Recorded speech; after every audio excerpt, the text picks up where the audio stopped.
All right, really short video. I'm out here doing some squirrel hunting.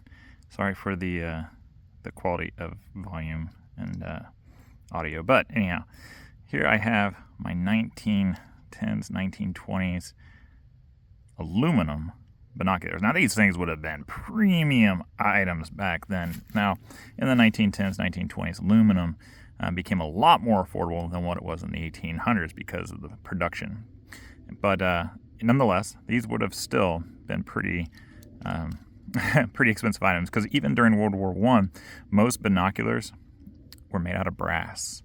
All right, and now these are pretty cool because they got these little covers here. I'm doing it one-handed, but I'm sure you can see that gap in between the ring and the back end. So that way it shades out the sun. Now it has a leather cover on one, and then this one, it's all worn off.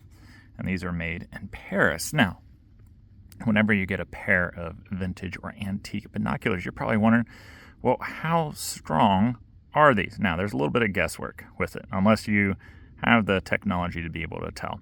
But if we take a look right there, right in front of me, you see that tree that kind of splits off into three? If you take your binoculars and you stare at something, and then, let's see if I can do it. I did it earlier and it worked. Let's see. I may have to cut and splice this back together. There we go. Okay. No, it's going out. It's going out. I don't know. All right, it's focusing. All right, so there we go. If we take a look at that tree, it's 4 times larger than what it is down. Okay, so this is about a 4, maybe 6, maybe up to 6, but no higher than 6 times the strength. So there's a little bit of guesswork, but if something is 4 times larger, well, there you go. That's how you know. Really simple, really easy.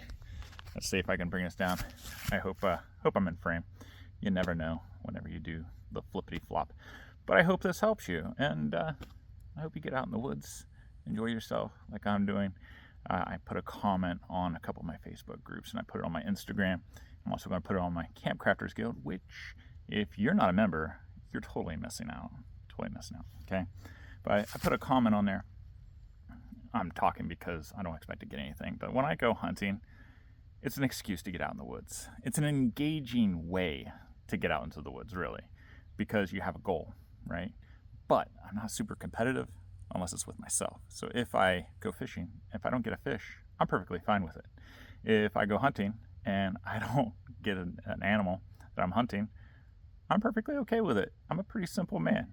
You know, really, it's just a way to get outside, peace and quiet, recharge my batteries a little bit, and have a little bit of fun.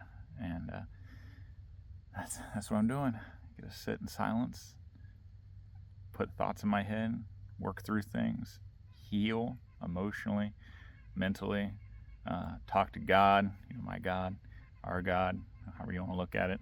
But yeah, now, elements of a good hunt. Sorry, I had something crawling on me.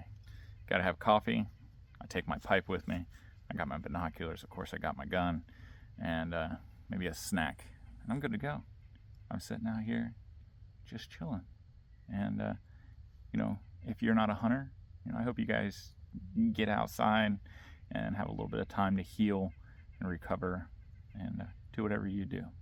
All right, I'm going to cut out. If you'd like to see a video about the Preston Mess Kit, which I'm trying to get people interested in, then don't forget to check out the description box below and put your name on the list. Dave Canterbury and James Bender is making a video about it, and I just picked up another original Preston Mess Kit, but it's a partial kit.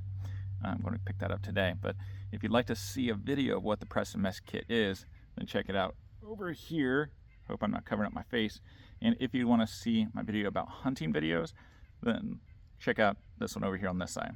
Give a kiss out to your loved ones, and I'll see you guys next time. Take care.